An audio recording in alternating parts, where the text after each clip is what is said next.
Hi there, I'm Mark Isero, and welcome to Article Club, where we read, annotate, and discuss one great article every month on race, education, or culture. Happy Sunday, everyone. This month we've been focusing on Francesca Mari's outstanding piece, A Lonely Occupation, which was published in The New Yorker. It's about gentrification and the housing crisis in Los Angeles, and if you haven't read it yet, I highly recommend that you do. I'm also very happy to share with you that fellow article clubber Sarai and I got the chance to interview Ms. Mari a couple weeks ago. She was great and thoughtful and shared additional context to her piece, including how she met Augustus and what she thinks of Diane. Here's our conversation, and I hope you like it.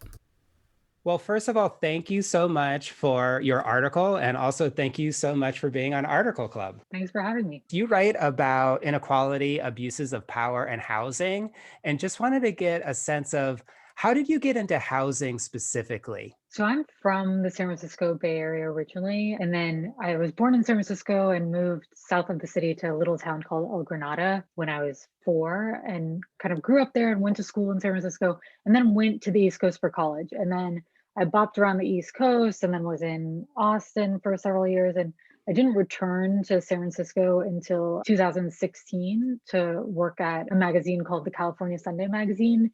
And so it was really my first time returning to the Bay Area as an adult, and so much had changed in terms of housing. And you can't live in San Francisco and not be interested in what's happening with housing. And so I worked at California Sunday for 2 years, and I spent part of that time, about 6 months in LA. And there too, it's just such a critical issue. And, part of me became interested for the very simple reason that, like, I wanted to buy my own house at some point, and that just wasn't an option in California for me. And I was just kind of flabbergasted and wanted to understand why. And so led me down that path. Cool, thank you. Yeah, Sarai and I both used to work together in the Bay Area. I live in Oakland now, and Sarai, you live in LA, so you know it as well. Yeah, I actually live with my parents right now. I mean, I have intentions on returning to the Bay, but similarly, like I don't know. Like I don't know if I can afford that. But right now where I'm staying, is super close to one of the areas you mentioned in the article, which is Buena Park. I live in La Palma, which is right Oh, next to nice. there. Yeah, and just like Oh, kind of nice. yeah, kind of like going off of that, like just ideas of like affluence and ideas of like the disparity of wealth. Like it seems like super clear from your article that these it's becoming more and more and more of a gap between the ways that people are able to afford housing. um, and I'm super interested to know, like, specifically, like how did you get in touch with Augustus, with Mansa Musa El? Like I know you were kind of like walking around. I'm kind of like interested to know how that went down. Like, I mean, it was a true miracle in that I had been visiting this block for a little while because a foreclosure lawyer, i.e., a lawyer who specialized in handling the cases of those who had been wrongfully foreclosed upon or just foreclosed upon, lived in the middle of that block. And I had worked on another story previously about the rise of the single family rental empires that were backed by private equity and that sort of created new means of getting credit to buy more and more homes and then to fee gouge their tenants. Anyways, that foreclosure lawyer had been a source for that story. And I became very interested in his block because it just seemed to me like an epicenter of foreclosure. And so I was always kind of wandering around that block to see like where it stood and to observe all of these vacant properties in a city that has the lowest vacancy rate in the country. And it was just such a perplexing place. And so I noticed the home next to the foreclosure lawyer had gone through foreclosure, and that process had taken a couple of years, and that home had usually been unoccupied. But I noticed that there were sheets in the window and there were peanuts on the counter and water, and I was kind of curious, like, what's going on? Like, this, like, I don't think a contractor would put sheets on the window. And so I kind of pressed my face against the window to look in and knocked. And sweet Augustus, like, bless his heart, like, didn't bite my head off. Instead, he, you know, I didn't get a response. I continued down the street, and then like, 30 seconds to a minute later, I heard his voice behind me asking if he could help me, and turned around, and I had no idea who he was, but he introduced himself as the house sitter. And then we just got to talking. And as a writer himself, he's one of these people who thinks of his story very much as a narrative, and who had really, I mean, in part because of his incarceration, in part just because he is a natural storyteller, had really kind of refined his own story and was just so eager to share it. I think, I mean, I heard kind of the contours of his story the very first time I met him. And I immediately said, that's amazing. Can I get your number? Can I talk to you more about this? Would you be interested in being written about it? And he is very interested. That's an amazing story because like It never why happens like that. no, but yeah, like why do you feel like he trusted you? Especially like you're a random person wandering around houses on his block. I think he deals with so much worse when it comes to trespassing, that like me peeking, like, because people are always like literally just breaking into the houses that he house sits. So someone kind of like peeking into the window is probably like less threatening to him than to most people. Though honestly, totally bizarre and unnerving what I was doing. I think we had a lot of conversations about what it would mean to participate in the article, and the risks and benefits, because I was really concerned. And so like he was interested, but the process was long and slow, and not arduously so. It's just, magazine journalism is always slow, and as a freelancer, I'm always kind of juggling multiple projects, and kind of when I get interest or sign off from an editor can be really delayed. And so there was a lot of time for him to kind of reflect and learn who I was and judge me. But we did talk pretty straightforwardly about like, what if him speaking causes him to lose his job, which the job is exploitative, like the woman who runs it is abusive, like there are all sorts of problems with this job. Nevertheless, he loved it. Like it was a godsend for him. He did not want to lose this job, and I took that very seriously. And he was convinced that if he told the truth about what his job was, and, reflected honestly how much he appreciated it, that he would not get punished. And I was pretty skeptical of that, because I did a bunch of research into the woman who owns the company, and I went to the courthouse. There's some stuff, because I did a lot of, because she wouldn't really talk to me, I did a lot of reporting that is not reflected in the piece to make sure everything that I was saying about her was accurate. So I actually went to the courthouse, and I found judgments against her for back pay. So she had fired several house sitters, very quickly, and then didn't pay them for their work. And they sought judgments against her and won in court and never got their back pay. But because of those complaints, I got addresses and phone numbers, and actually knocked on the doors and called some of these other house sitters. So I met like a fair number of house sitters who aren't even mentioned in the piece, and from them got varying accounts of the company and Diane. And so I was able to verify everything that Augustus said through those house sitters, and also a couple of the ones that are mentioned in the piece. And so, yeah, anyways, I was skeptical, but Augustus was right. And thank God he's still employed by weekend lawyers to this day. Wow. That's something like, that's definitely like what you just said is a whole thing in and of itself. I definitely want to know more about this Diane person. Like, I definitely want to know, like about kind of, you have like a boldness and like a confidence about you, like knocking on doors and like calling people up and like I'm wondering, like, is that representative of your job as a reporter? Like I feel a boldness about you that I just want to know, because part of it is coming, if I'm being super honest, like I'm seeing like that you're able to go these places and do these things, and that you said unnerving and bizarre, but like, where did that come from? Like, how did you get the courage to just be like, yep, and that's really kind of for me as a person trying to like build her own confidence.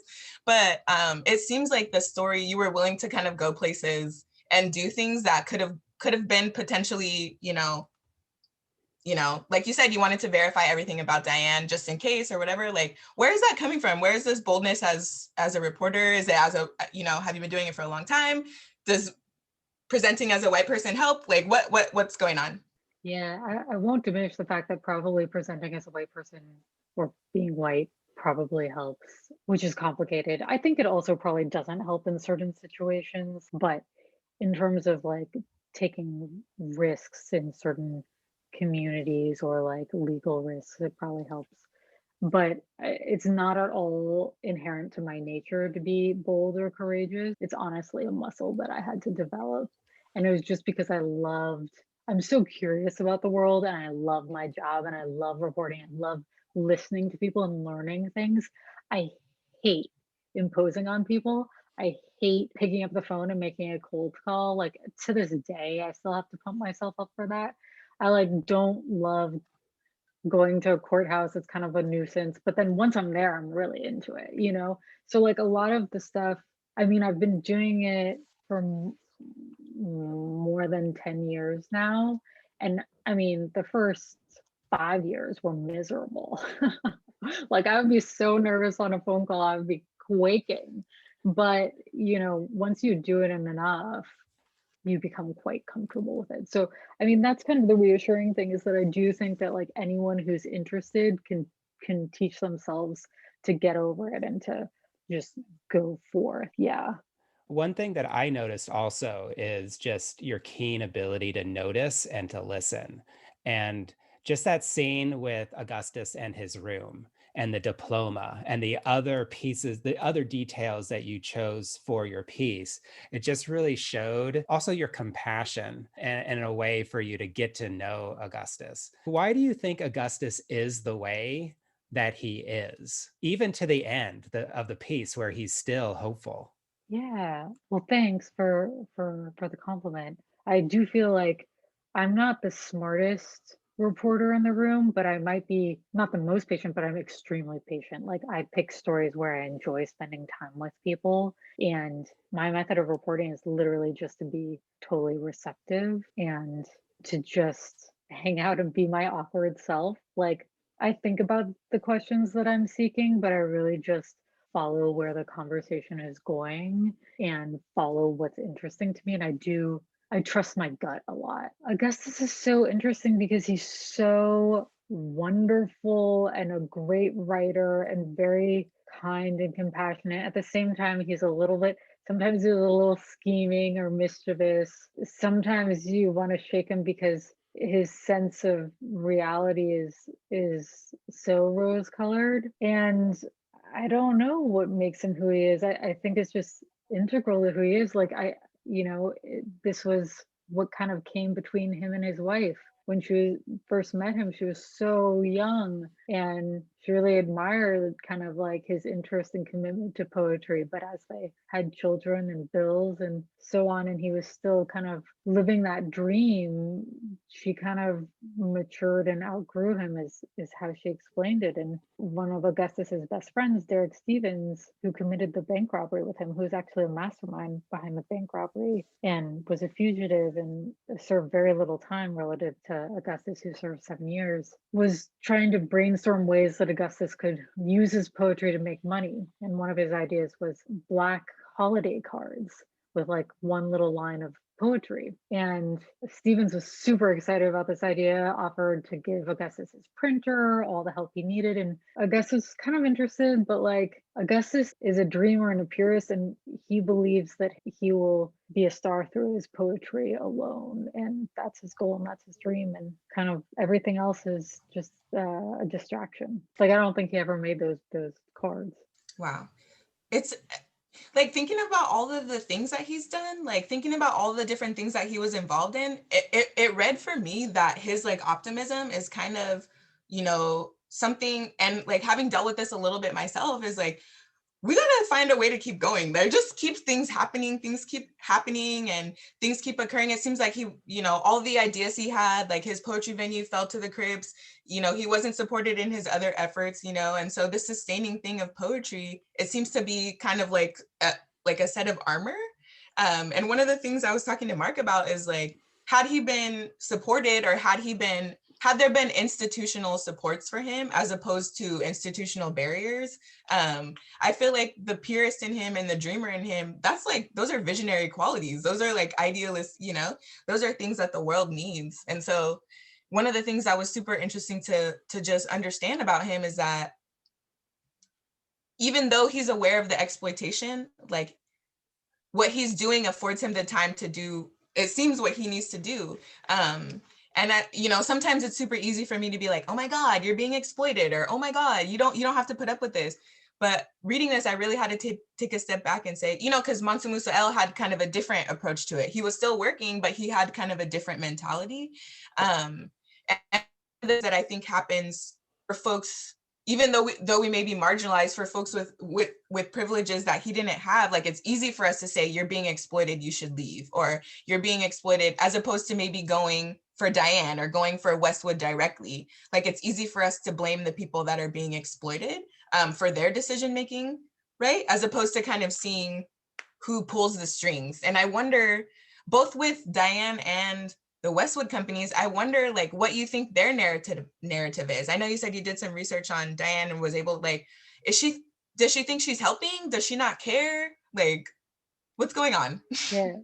Well, first of all, I really appreciate the nuance with which you read the story, because I agree. Like, the reason why I wanted to reflect both Musa and Augustus's experiences to show the varied ways in which people experience that job. Diana, as far as I can tell, I should probably be somewhat reserved in what I say since she can't respond, but I think she's a business lady, and you know, she's not paying, she claims to have 0 employees, she's not paying taxes, it's all under the table. She denied knowledge of any of the house sitters that I spoke with, and after the fact checker hung up the phone with her after telling her that one of the house sitters I had spoken to was Augustus, she immediately called Augustus and chewed him out for talking to me. When we called Wedgwood, Wedgwood actually took complete ownership of the idea and said that it was the CEO's, I believe the CEO or someone high up in the company's idea very many years ago, and that the idea was to help the unhoused. Whether one believes it or not, I don't know. That was actually the fact checker who got that out of Wedgwood, because Wedgwood had stopped responding to me. We're just processing that. Jump Like, in, that Mark, because is, I have hella no, work. I have every question. Like, you gotta jump yeah, in, that Mark. there's a What I would lot. say is that it's very economical for them to do what they're doing. Yeah, absolutely. And yeah, I think that what I wanted to ask is that you made those choices to focus on Musa as well as Augustus, rather than spending more time in your piece around these other institutional layers as well. And sort of wanted to ask you why, specifically stylistically. Obviously, all pieces you have to edit, but in particular, Sarai and I really loves the addition of Musa, in contrast, obviously, to Augustus. Can you share a little bit about some of your choices about including him, as well as what you were trying to do toward the end of the piece, where you just sort of like lay it on thick? You're like, this is happening, and it's almost intractable at this point. Yeah. So there were, in my very first draft, I included Musa, and then I also included a couple other house sitters. I think Michael Lynn, or I'm not sure of his name, but I think there's another house sitter who's briefly in there talking about his empathy for the family he had to kick out and how he admires the way that they renovate their properties. So he's in there just a tiny bit, but there have been several other house sitters who I had highlighted because I wanted to show what people were up against. And of course, I wanted Musa's voice in there in part because he's such a colorful speaker and was such a fun guy to meet, and also like loathed the company. I thought his perspective was necessary and was like very keenly aware of and bothered by the oppressive nature of the gig, whereas Augustus was more appreciative and accepting of it. The other, so like there was a house sitter who had to sort of fight off gang for a week, and they were stealing stuff from him, and he ended up going, and there was another house sitter who's undocumented, and he was sort of acknowledging like, yeah, I don't like what I'm doing. Like, I think it's unethical to work for these companies, but if you want to make money, you have to work for the people who have money, and that's just how it is. And I found that so poignant. But the truth is, between Augustus and Musa, I think you get the spectrum of experience, and the reader can only hold so many characters in his or her mind. And so it's nice to hear from you guys that you like the addition of Musa, because as a writer, it's weird because it's easier to write about only one person, and yet my instinct as a writer is always to include all of the people that I've interviewed because they're so interesting. And yet for the readers often like consistency, and they want just that, to follow that one person, and adding a second person can sometimes be an irritation to the reader. So I'm glad that you didn't find that to be the case. I also thought it was interesting because Musa, being born in South LA, his life trajectory mirrored sort of the history of disinvestment in that community. And so through him, I could tell like the broader historical picture, which I like. So instead of just having to do like a straight up context section, I kind of used him to frame that history. We got to see a lot of different things. Like we got to see the ways that disinvestment caused Compton. Like coming from, if anytime you hear the word Compton, nobody thinks of white people when you say Compton. Nobody does. But that it was a white town, and that's the case with a lot of these places that are now like Jackson, Mississippi. You know, even places in the Bay Area. Like now that Black people are living here, we're on this gentrification kick to where it's like it's possible for cyclical like disinvestment to occur like once again, or cyclical investment. And I was super interested because one of the things, kind of going back to what I was saying before, is that the breadcrumbing that happens, like the kind of like trickle down, like you can have some of this, you know, like you can have this and we'll string you along. Like Mark and I were talking about how Augustus kind of, even though he could be unhoused at any moment, he kind of like identified with having a home, because he was able to say, I identify with the homeless. And Mark, actually, I should have let you ask this question, man, because you said this, but the fact that he now does not necessarily identify as a homeless person, he can identify with homeless people. Like that's like a kind of a, he's kind of elevating himself in a society, like not to put people in like order or whatever, but he does not necessarily think that he is a part of that population anymore. And the way that the other person was using the term, I like the way we renovate our houses, I like the way we do this, so people can all of a sudden see themselves as a part of this group that's exploiting others, but not necessarily see themselves as exploiting, or not necessarily. And so like as people do that, and as people are able to rise socioeconomically, I think that happens is where people begin more to identify with the exploitative group than the group that's being exploited. And I wonder, because your piece definitely talks about this cyclical nature, like I wonder what you think the future of like weekend warriors is. Do you see like Augustus becoming, you know, Diane? Like do you see what do you see?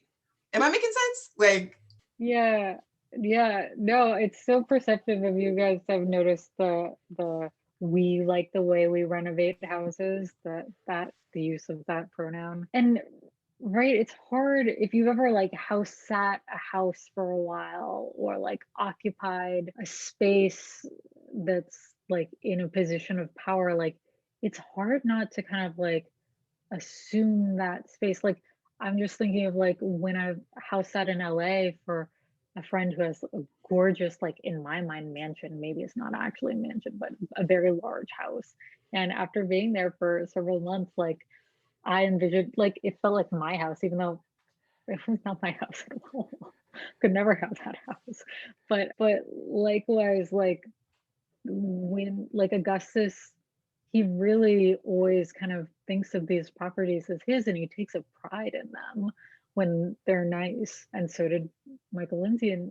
But I don't think Augustus has referred many people to weekend warriors, including like an unhoused woman that he just met at a McDonald's, where he used to go for his morning coffee and where she used to go for her morning bath, essentially. And she had escaped domestic violence, and she then went on to work for the company for several years. So, you know, it did provide opportunities for some people. And because Diane does not meet the people that she's employing, because she really doesn't seem to give two craps about them or how they might work. It also, the flip side, the silver lining is that it means that she gives a chance to a tremendous number of people who wouldn't have a chance otherwise. And so sometimes that works out and sometimes it doesn't. But the flip side is if she then fires them or puts them in really dangerous situations, they have no recourse. So there are two sides to that. Now, could Augustus, I can't see him ever, he's a dreamer and I can't quite see him following through on establishing like a house sitting empire like Diane's. Like there's something sort of cutthroat and Diane's just like very on top of it. Like she might not do things by the book, but she's, controlling everything that's going on. And I don't know that that's Augustus's nature necessarily. I think like the mindset kind of like, I don't know. I have to go back and read your article again because I just like, I feel like there's so many different things here. There's so many different ways. Cause I just worry about like, because like we were talking about they couldn't comment or Diane couldn't comment. It's like they could comment, like they could, but they would be exposing themselves. And like, how do we expose, because Moms for Housing in Oakland went up against these folks and won. So like how much would exposure of what these folks doing, like, is that what we would want? Like would the folks working for Weekend Warriors like lose their jobs? Like what would happen? Like, and who would we be sacrificing to take down like Diane or take down Westwood? That's something I've thought a lot about because every kind of, when I was researching on the state of the housing crisis in LA and homelessness and so on, when I was talking to, the head of the housing authority or literally or the head of LAHSA or like just people in positions of power, I would always ask, hey, I'm writing about this unhoused house sitter who may lose his job if his boss is angry about the piece. And he's been doing this for, 8 years or whatever, and he might become homeless. Like, what are the resources for him? And essentially for someone like Augustus, who's mentally sound, who hasn't been, the term is literally homeless, which means like you're not considered like literally homeless unless you're sleeping on the street. He doesn't have like some horrific like chronic disease. There's nothing for him. Like he's a senior, but like the list for senior housing is 5-10 years long. Like so it was a real concern for me. I had to ask myself, all right, is it more important for me? Because my instinct is also like, oh, like this company is totally exploiting these people. It's so screwed up. But I had to ask myself, is the problem more with this company or is it the larger systemic forces that have created this gross housing inequality and the wealth gap between white people and Black people that is primarily driven by racist housing policy and compounded over decades and exacerbated by the continued financialization of housing? That to me was the bigger problem. And, legislators, progressive ones know about this. So the issue to me is trying to educate or like get readers to care, to engender the political will for people to care and want to empower the politicians who are interested in making these changes. And going after this one group, it seemed to me had,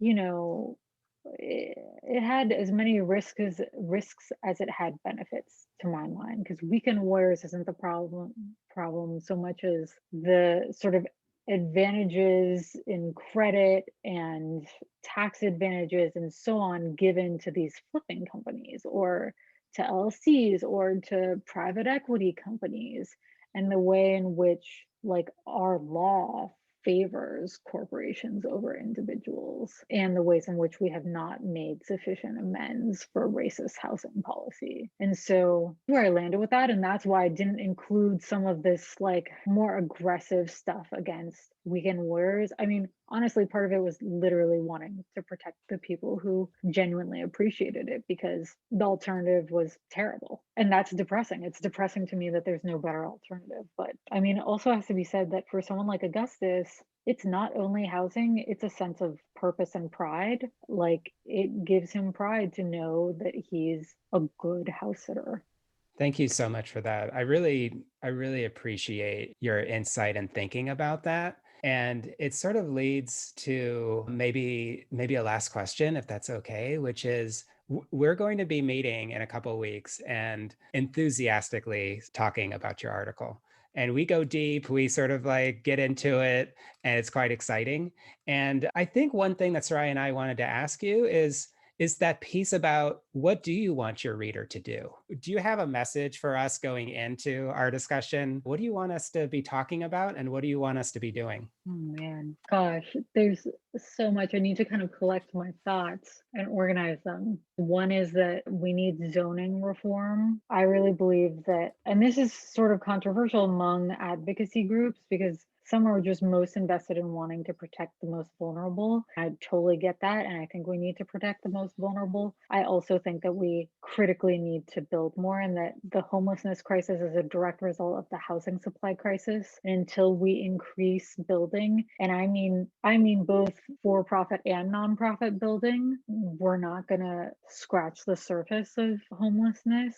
So I strongly support, I can't remember what is going by now, but Scott Wiener's proposal to upzone around transportation hubs. I think that that's critically important. I also think that there needs to be tax reform that is more fair to renters and homeowners, because right now there's a huge tax advantage for homeowners. And in California, as you know, there's Prop 13, which artificially freezes property income taxes and disincentivizes growth or upbuilding. So like LA fortunately like allowed the building of granny units a year or two ago or whatnot. And that's created a lot more housing stock because people want to build granny units to increase the cash flow on their property, and that creates more housing. We just need to attack the creation of housing from all fronts. There needs to be more public housing. It needs to not be stigmatized. And the reason it's stigmatized is because all investment and funds were pulled from it. So, and that's conservative neoliberal policies.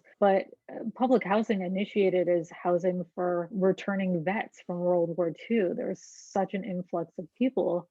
And then the baby boomer generation that we needed to create housing, and the government did successfully. And, that was much valued housing for a little while, and it was starter housing for people to save up money to then buy a house. But of course, like all of the kind of incredible policies that made homeownership more accessible to the middle class after the Great Depression were only available to white people. And so there's just a gross housing inequality that's been compounded over generations that we need to address too. And I think, some form of reparation is essential. I know that there's something else, there's like a third tier. I know I can break my kind of beliefs into three tiers, and I've only covered zoning and taxation, and there's a third one, but I'm kind of blanking out right now. So I might need to go back to you, but No, thank you. Thank you so much. That was a lot. Yeah. So thank you for that. Sarai, you have any other questions at this time? No, I just super appreciate the conversation, and yeah, I'm looking forward to reading this article again and like discussing it further. I have so many thoughts. Like well, thank you so much. In case it's helpful, I'll mention, I think, are you guys familiar with Neiman's Storyboard? It's a cool resource that you guys might enjoy for Article Club. It's like, it asks authors to annotate their articles. And so someone will ask you a bunch of questions in your article, and then the author will annotate it. So like my favorite authors like Pam Koloff or Rachel Aviv have annotated kind of their stories, and they're running an annotation of, or they had me annotate this story. And I think it's coming out in a week or so. I'm not sure, but that might, if you have other questions, that might end up answering them or just be fun. But it's definitely a great resource just for other articles. I love it. That's great. Yeah, we actually do an annotation also, like optionally. And so just to have the author too. Yeah, we're going to check that out. Thank you so much for that. Yeah, absolutely. That's cool. And thank you so much again for just sharing all of your thoughts about it and also your approach to this piece. Super excited to talk to you and really, really grateful. So thank you so much for your time. No, likewise. Thanks for reading it so carefully and for your thoughtful questions and comments. I really appreciate it. It's like every writer's dream is to have readers like you guys. Thank you for listening, and most of all, Sarai and I would like to thank Ms. Mari for a thoughtful and generous conversation.